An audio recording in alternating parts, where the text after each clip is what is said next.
dambeysay ee su'aalaha dadweynaha ay soo weydiiyeen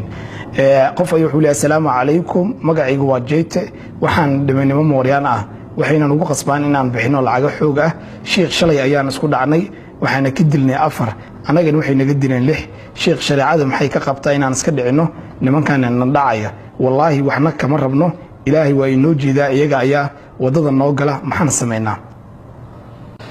alxamdulillah sawirka uu bixinaya haday tahay وقليها نشيد جويدا أما بابك فقه أن الشريعة لو يقان دفع الصائل نكو صور كوسو مع النفط هذه مالك هذا إن هذا سكعلي سشرع حق بعض هذا هدي أديشنا ليجي سوا هذر هدي وكدرنا شهيد باطل أنا بقى حكسوا عليه الصلاة والسلام من قتل دون ماله فهو شهيد قف حوله سوى ظلم لو قاضنا يدفع ذاي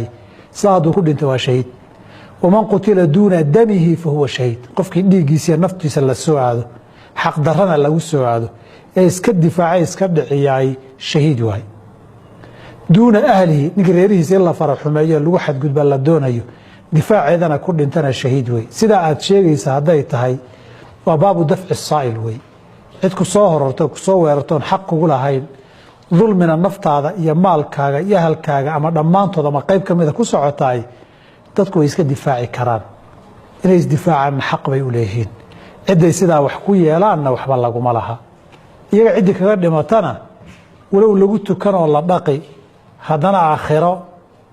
ahkaamu shuhada iyo manzilatu shuhada way leeyihiin wabillahi tawfiiq